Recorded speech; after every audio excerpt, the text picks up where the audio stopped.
Saatnya Anda menyaksikan Kompas Bisnis, Saudara, bersama saya, Ian Rahman. Saudara, Direktorat Jenderal Pajak Kementerian Keuangan memastikan pelibatan Babinsa dan Babin Kamtibmas dalam pengawasan pajak hanya untuk berkoordinasi dan pengumpulan informasi, bukan untuk memeriksa atau mengejar wajib pajak. Penjelasan ini disampaikan menyusul munculnya polemik terkait surat edaran Direktur Jenderal Pajak nomor SE8 PJ 2026 yang mencantumkan pembangunan jejaring informasi melalui Babinsa dan Babin Kamtibmas dalam pengawasan kepatuhan wajib pajak. Direktur Jenderal Pajak Bima Wijayanto menegaskan kebijakan ini bukan hal baru. Ketentuan serupa sudah berlaku sejak tahun 2020 dan hanya merupakan bentuk koordinasi pertukaran informasi di lapangan, bukan pelibatan aparat dalam penegakan atau pemeriksaan pajak. Yang ditujukan untuk internal Direktorat Jenderal Pajak. Jadi nggak perlu dipolemikan dan nggak perlu digoreng-goreng bahwa nanti petugas pajak akan melibatkan Babinsa dan segala macam. Itu koordinasi informasi saja. Jadi di dalam kami menggali informasi, kami bekerja sama dengan multi stakeholders. Salah satunya memang Bintara Pembina Desa dan juga Bayangkara Pembina Keamanan dan Ketertiban. Koordinasi dengan kita, bukan mereka kemudian dinarasikan merupakan pelaksana pemeriksaan maupun pemungutan pajak, sama sekali tidak.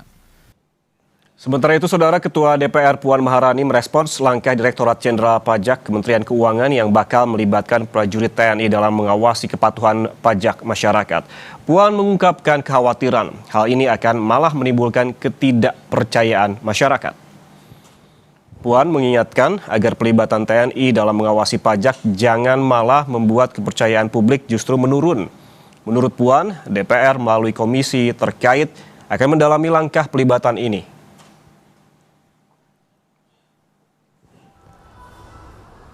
Menimbulkan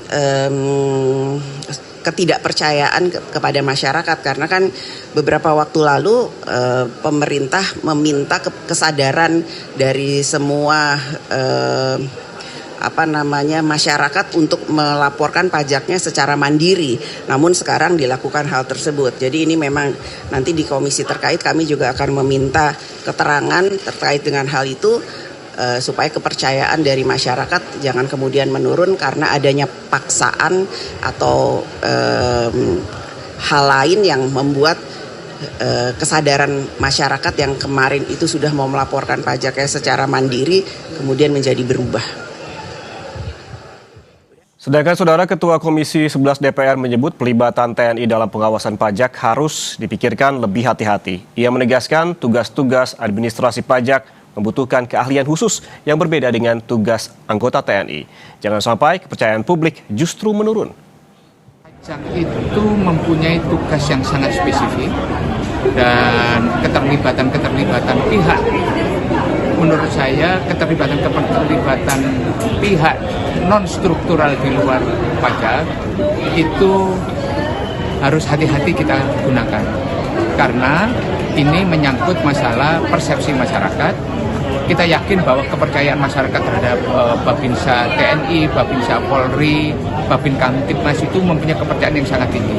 Mereka selama ini bergerak di bidang keamanan dan ketertiban masyarakat, dan tugas-tugas yang sifatnya administrasi menyampaikan SPT itu adalah tugas tersendiri.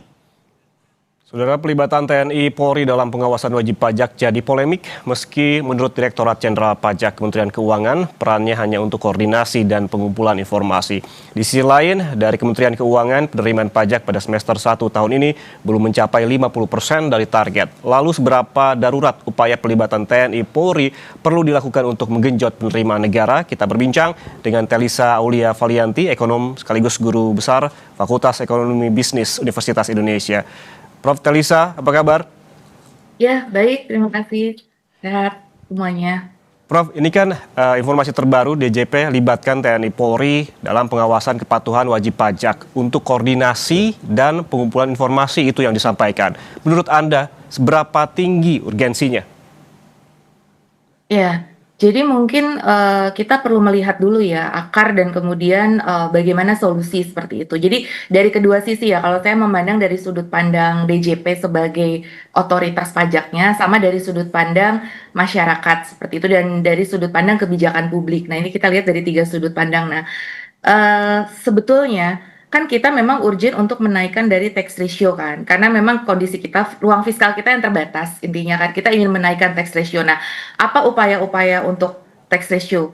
Nah, pasti kita pertama memperbaiki tax administration, administrasi pajak diperbaiki, administrasi pajak diperbaiki itu dengan memperbaiki informasi. Nah, memperbaiki informasi itu sebetulnya sudah dilakukan dengan digitalisasi, yaitu Cortex, ya kan? Sebenarnya dengan Cortex kemarin pendapatan pajak kita sudah cukup jauh meningkat, jauh sekali itu mengalami peningkatan. Jadi dengan adanya digitalisasi perpajakan itu sangat signifikan sebetulnya kepada peningkatan penerimaan perpajakan. Tapi mungkin itu dirasakan masih kurang, sehingga butuh informasi yang lain. Kalau kita lihat di press release, saya pelajari press release yang disampaikan oleh DJP secara tertulis.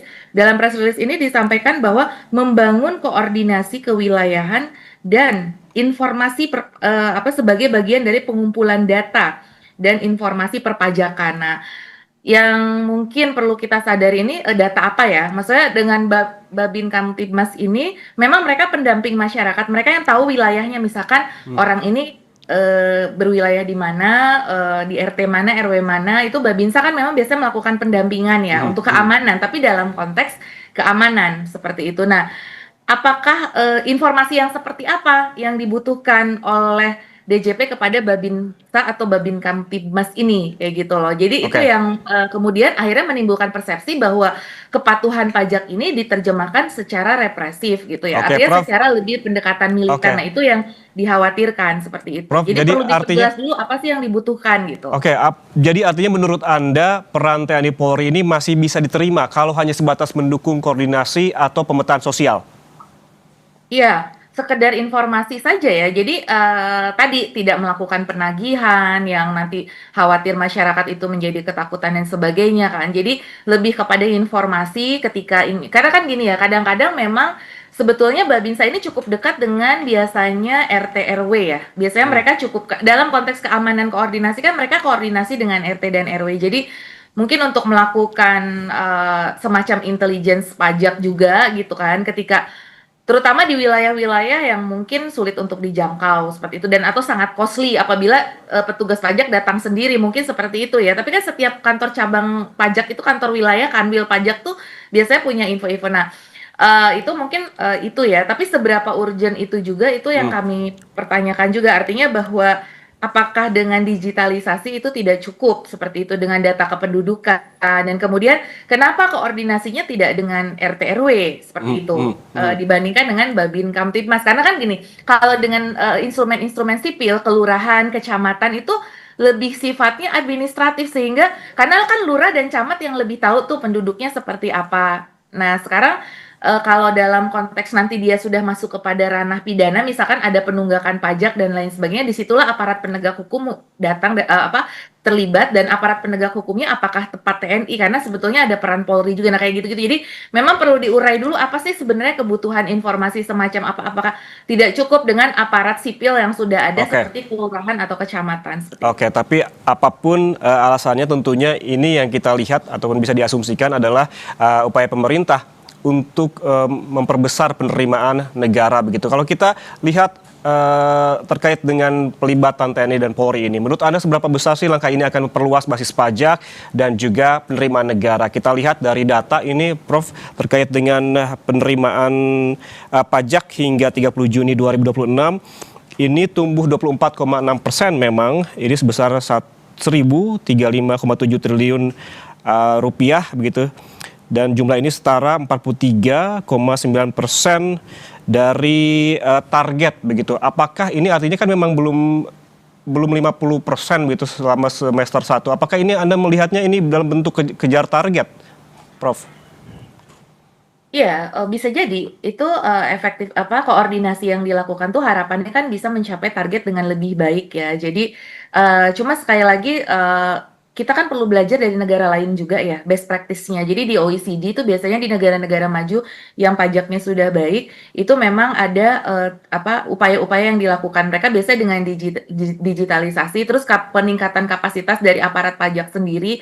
Mungkin mereka kekurangan SDM untuk penagihan dan sebagainya, untuk mencari informasi dan sebagainya, itu penambahan SDM pajaknya itu sendiri. Jadi kalau di dalam best practices biasanya seperti itu, jarang dengan keterlibatan militer. Ya, kalau yang saya baca dari berbagai negara. Nah, itu tadi sekali lagi juga negara lain juga melakukan informasi itu melalui organisasi birokrasi sipil yang biasanya terkait seperti tadi Dukcapil, kemudian dengan kelurahan dan kecamatan, terus dari Kanwil perpajakannya sendiri dioptimumkan karena Kanwil pajak sendiri ini kapasitasnya masih keterbatasan SDM juga. Nah, itu kan memanfaatkan kanwil pajak yang lebih ke lapangan gitu, untuk turun lapangan, lebih mengidentifikasi seperti itu. Jadi, mungkin ini bisa berdampak, tetapi khawatirnya gini, karena gini, prinsip pajak itu nggak satu kepatuhan ya, dan kedua tapi ada kepatuhan yang sifatnya sukarela dan kesadaran. Kesadaran itu akan jauh lebih signifikan dibandingkan dengan kepatuhan yang sifatnya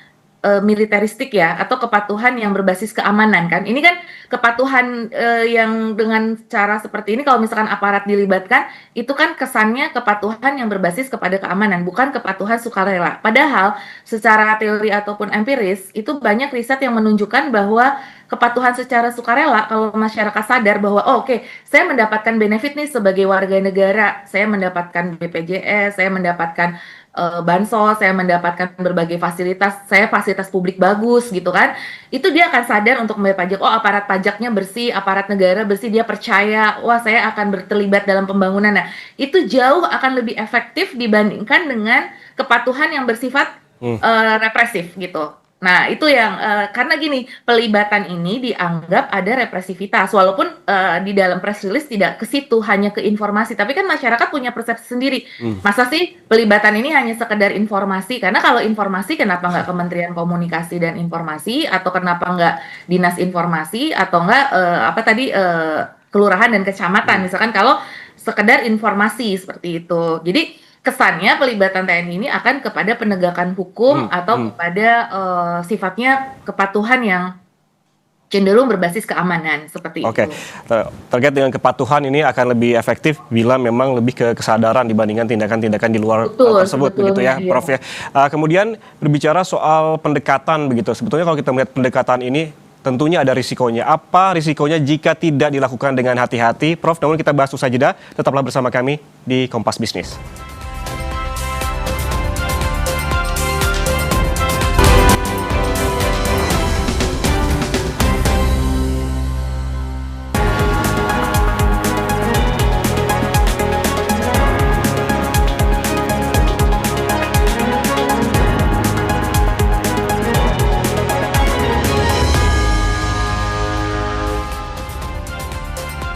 Soal pelibatan TNI Polri dalam pengawasan wajib pajak jadi polemik yang berperan untuk koordinasi dan pengumpulan informasi. Kita kembali berbincang dengan Telisa Aulia Valianti, ekonom sekaligus guru besar FEB Universitas Indonesia. Prof Telisa, tadi kita berbicara soal risiko. Apa risikonya jika tidak dilakukan dengan hati-hati pendekatan ini karena muncul persepsi, intimidasi hingga tumpang tindih kewenangan?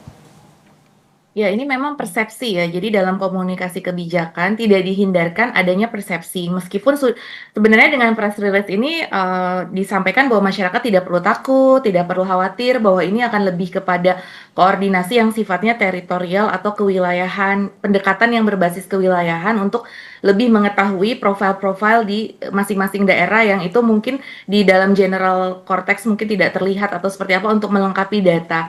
Nah, tetapi komunikasi kebijakan juga menjadi kunci sih supaya resikonya bisa dihindari. Yaitu tadi resiko masyarakat tadi disampaikan oleh Ketua DPR, misalkan masyarakat jadi makin nggak percaya sehingga makin melakukan tax avoidance. Jadi ada efek yang justru berlawanan seperti itu. Diharapkan lebih patuh, tapi malah jadi berupaya untuk tidak patuh karena ada ketidakpercayaan tadi atau ada ketakutan. Nah, atau probabilitasnya kalau masyarakat menjadi patuh, Tapi kemudian itu menjadi mendiscourage ya kalau dalam ekonomi memberikan disinsentif buat masyarakat, ngapain kita kerja terlalu keras ujung-ujungnya juga dipajakin dengan paksaan seperti itu. Jadi malah bisa mengurangi effort mereka, kita nggak usah deh membangun pendapatan yang meningkat atau membangun usaha baru, toh nanti juga dipajakin dengan sangat cukup dianggapnya gitu ya, dipersepsikan gitu bahwa ini ada semacam lebih kepaksaan gitu, kepatuhan yang berbasiskan kepada keamanan tadi. Nah, khawatirnya masyarakat jadi malah disinsentif dari sisi productivity. Dalam teori itu ada yang namanya productivity itu bisa menurun akibat kalau teks itu dianggap terlalu mengekang. Seperti itu di dalam Laffer curve ya, kalau dia terlalu mengekang dia malah jadi turun penerimaannya. Jadi bukannya penerimaannya naik, kan harapannya naik nih. Tapi karena ada pengurangan dari sisi produktivitasnya sendiri karena melambat, karena mereka tidak terinsentif untuk bekerja dengan lebih keras, karena ya bekerja juga nanti dipajakin seperti itu. Nah, itu menimbulkan disinsentif untuk masyarakat seperti itu. Dan bahkan bisa jadi tax avoidance malah bisa meningkat. Nah, oleh karena itu di pajak itu policy itu harus betul-betul tepat gitu ya. Jadi untuk menemukan fine tuning yang tepat agar tadi, makanya kita harus berjalan bersama nih, digitalisasi, kepatuhan, kesadaran itu juga yang penting. Kesadaran pajak itu jauh lebih efektif tadi seperti disampaikan seperti itu. Jadi kesadaran pajak itu memang harus kita tingkatkan seperti ini pahlawan negara nih membangun berkontribusi pajak. Jadi lebih juga ke insentifnya. Jadi bukan sticknya doang, tapi carrotnya juga harus gitu. Kan istilahnya stick and carrot. Jangan sampai kalau yang Babinsa dan ini kan kesannya sticknya aja gitu. Kesannya. Jangan sampai yang meningkat itu justru si tax avoidance tadi ya, Prof. Kalau kita berbicara soal kuncinya, jadi menurut Anda kuncinya di mana? Apakah di komunikasi tadi atau justru di pendekatan pelaksanaannya? Karena bukankah jika pendekatan yang digunakan mungkin terlalu agresif, justru ada potensi masyarakat akan memberikan resistensi? Ya. Jadi memang perlu keseimbangan ya, Pak Yan di sini. Jadi keseimbangan ini balance gitu. Artinya bahwa bukan berarti sukarela itu masyarakat juga seenaknya, enggak. Tetap ada aturan-aturan yang harus dipatuhi seperti itu. Dan kita ingin ada kepatuhan dari masyarakat untuk berkontribusi. Jadi dan kepatuhan ini harus diterapkan secara merata. Jadi jangan hanya misalkan untuk ke kelas-kelas tertentu, tapi yang kelas-kelas atas malah dibiarkan. Apalagi dengan kasus-kasus korupsi yang ada kan kita kadang melihat penegakan hukum itu istilahnya tumpul ke bawah, tumpul ke atas ya, tajam ke bawah. Nah itu jangan seperti itu. Jadi penerapannya harus betul-betul konsisten. Jadi konsistensi dari kebijakan itu sendiri berlaku secara adil untuk berbagai lapisan masyarakat dan ditegakkan secara konsisten, itu juga akan menimbulkan kesadaran masyarakat dan itu sangat efektif ya dari sisi kesadaran. Nah kemudian dari sisi tadi penegakan hukum itu sendiri memang perlu dilakukan, tapi secara dengan common practice. Ya itu tadi, penegakan hukum itu biasanya kan lewat sidang pajak, ada SP-nya dulu kayak gitu-gitu, dan kemudian aparat penegak hukum yang benar-benar terlibat itu nanti betul-betul di akhir gitu, di ujung gitu. Kalau ini kan kesannya di awal sudah dilibatkan, sehingga dari awal aja sudah menimbulkan kekhawatiran seperti itu. Jadi mungkin perlu perlu direview lagi kebijakan ini, bahwa apa sih maksud dari kebijakan ini sehingga masyarakat tidak terlalu khawatir dan tidak mengurangi kesadaran masyarakat dan kepatuhan masyarakat tadi. Terus kemudian komunikasi kebijakannya itu juga perlu diperkuat seperti apa. Jadi mungkin data dan informasi yang seperti apa, jikapun itu benar-benar, tapi disampaikan bahwa itu betul-betul jalan terakhir, dan apabila informasi-informasi yang melalui jalur sipil biasa itu tidak berjalan, nah baru itu akan digunakan, dan itu sekedar batas informasi saja seperti itu. Jadi tidak untuk penagihan, karena penagih pajak itu ada petugas khususnya dalam penagihan seperti itu. Kecuali yang sudah ranah pidana itu berbeda. Jadi mungkin di sini DJP perlu mensosialisasikan, atau pemerintah dalam hal ini, mana sih yang masuk kategori perdata pidana gitu. Pidana itu kan yang benar-benar dia memang berniat dari awal, kemudian dia melakukan tax evasion yang luar biasa, kemudian dia menunggak, tidak membayar, tidak ada itikat sama sekali kayak gitu kan. Nah itu baru gitu. Nah itu saya rasa akan membantu untuk sisi penerimaan pajak ini gitu. Jadi artinya bahwa ya dua-duanya harus seimbang. Jadi dari sisi isi kebijakannya, substansi kebijakannya, dan juga komunikasi kebijakan itu harus berjalan beriringan dua-duanya. Ada keseimbangan antara kebijakan dan juga komunikasinya. Tapi kalau misalkan ini Prof, langkah atau pendekatan ini betul-betul dilakukan, apakah otomatis yang jadi fokus lagi-lagi masyarakat kelas menengah yang saat ini tengah menghadapi tekanan akibat kenaikan biaya hidup? Nah, itu dia. Justru kelas menengah ini adalah salah satu kontributor pajak yang cukup besar gitu ya dalam ininya, dalam riset-riset gitu yang pernah kami lakukan dulu. Jadi kan kalau yang kelas bawah kan mereka biasanya bebas pajak ya. Dia tidak kena pajak gitu ya, tidak eligible untuk mencapai threshold untuk dikenakan pajak. Nah, biasanya kelas menengah. Nah, kemudian kelas atas juga membayar. Cuma kelas atas itu kadang mereka bisa melakukan tax management yang bermanuver pajaknya ya itu macam-macam, transfer pricing, under invoicing, kan macam-macam tuh kelas atas bisa ini. Nah, yang agak sulit melakukan manuver itu justru di kelas menengah gitu. Mereka agak sulit, dan mereka kan istilahnya kan kadang-kadang kalau di korporasi-korporasi juga yang di kelas atas gitu ya, mereka bisa melakukan transfer pricing, bisa apa. Nah, kalau perusahaan-perusahaan lokal yang kelas menengah, mereka nggak bisa seperti itu. Jadi itu apa namanya, mereka akhirnya akan burden. Jadi kalau bicara tax burden, kelas menengah ini tax burden-nya lebih tinggi. Burden tuh relatif ya, bukan berarti nominal. Nominal pasti kelas atas lebih banyak, tapi secara relatif tuh tax burden itu memang banyak ditanggung oleh kelas menengah. Nah, sedangkan kelas menengah itu sendiri mereka nggak dapat bansos, mereka nggak dapat langsung bantuan-bantuan kan seperti itu. Jadi mereka sebenarnya secara relatif tuh paling rentan terekspos gitu loh. Nah, jadi kebijakan untuk kelas menengah di sisi perpajakan ini juga mungkin perlu diperhatikan, dan daya beli mereka ya. Artinya ya mereka tuh sebetulnya lapangan kerjanya harus kita perkuat, pendidikannya mungkin ada beasiswa, dan sehingga mereka bisa lebih produktif. Once kelas menengah itu nanti naik, kelasan di menengah juga ada level-levelnya, ada desil-desilnya. Nah, kelas menengah itu kalau punya desil yang makin naik, itu sebenarnya kontribusi ke pajak juga akan makin meningkat. Nah, kita juga harus menjaga, yang ada malah sekarang kelas menengah turun kan dari 14% ke 7% porsinya. Jadi porsi penduduk yang di kelas menengah, jadi mereka malah banyak ke aspiring middle class yang di bawah, berarti mereka nggak bayar pajak lagi. Oke. Karena udah nggak eligible untuk pajak. Nah, makanya salah satu solusi untuk menjaga tax structure kita itu juga adalah menjaga daya beli kelas menengah, karena Oke. mereka yang akan berkontribusi kepada pajak. Jadi lapangan kerja dan daya beli mereka harus kita jaga juga seperti itu. Oke, jadi jika demikian, Prof, apakah justru sebetulnya pengawasan yang patut dimaksimalkan ada di kelas atas? Karena jika hanya lagi-lagi menyasar kelas menengah akan menimbulkan ketimpangan.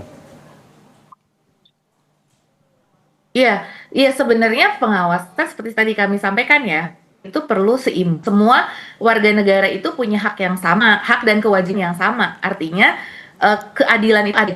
Ya, semua diawasi, semua harus patuh, kelas menengah patuh, kelas bawah patuh, kelas atas juga patuh gitu. Cuma kan kalau bawah tadi again kebanyakan mereka nggak eligible untuk pajak. Nah, kecuali PPN ya, karena mereka kan emang membeli barang gitu. Nah, untuk PPH lah, ini dalam konteks lebih ke PPH. Nah, selama ini kontribusi dari PPH kelas atas ini masih under capacity banget dari penelitian. Jadi kalau kita hitung nih pendapatannya mereka, misalkan rumah-rumah yang di mewah-mewah di Jakarta, masa kontribusi pajaknya cuma segini, sama aja dengan perumahan kelas menengah yang kan itu jadi kurang masuk akal gitu. Nah, itulah keadilan pajaknya. Jadi artinya bahwa pengawasan itu pada berbagai level tetap semua diperlakukan sama. Cuman yang karena capacity gap-nya itu masih tinggi, jauh lebih tinggi di kelas atas ya sebenarnya. Nah, itu berarti kan kepatuhan pajak di atas karena mereka bisa melakukan tax management gitu. Nah, itu ya mungkin tax management ini yang perlu lebih diawasi lagi gitu. Jadi kalau yang pengawasan wilayah itu kan cenderung ke kelas menengah ya, kayaknya menyasarnya lebih ke yang fisikal-fisikal gitu loh. Padahal banyak gap-gap pajak itu yang collar crime lah istilahnya. Kalau white collar crime kan nggak bisa hanya dengan pendekatan, maksudnya bukan kewilayahan gitu loh pendekatannya. Kalau white collar crime kan dari sisi dia banyak melakukan tax management, walaupun nggak semua. Kita juga banyak ya kelas A juga yang sadar ini nggak semua, ini cuma tax gap itu masih tinggi banget gitu yang di kelas atas gitu antara world. Makanya kan ada ide untuk tax wealth gitu loh, tax untuk pajak kekayaan, pajak warisan, karena itu tadi untuk mengkompensasi adanya gap yang tinggi di PPH untuk kelas atas seperti itu. Jadi, nah makanya ini pendekatannya tuh kan nggak bisa untuk itu aja gitu. Kalau yang di kelas atas kan kewilayahan, orang-orangnya aja yang rumah-rumah itu di rumah-rumah mewah nggak pernah ada, adanya di luar negeri terus, mereka sehari-hari di luar negeri. Jadi beda kan pendekatannya seperti itu. Jadi makanya di sini perlu diperjelas lah maksudnya itu seperti apa kayak gitu, dan perlu keadilan pajaknya. Oke. Kalau baik, kalau kita berbicara soal kepatuhan wajib pajak, semua kelas patuh begitu baik atas, menengah, bawah, tapi yang patut diperhatikan soal keadilan pajak tadi, jangan sampai ada gap yang tinggi antara kelas atas, menengah, dan juga bawah, semuanya adil berdasarkan porsinya masing-masing begitu ya Prof. Terima kasih Profesor Telisa Aulia Valianti, ekonom dan guru besar FEB Universitas Indonesia atas penjelasannya bersama kami di Kompas Bisnis. Sehat selalu Prof. Terima kasih, sehat selalu.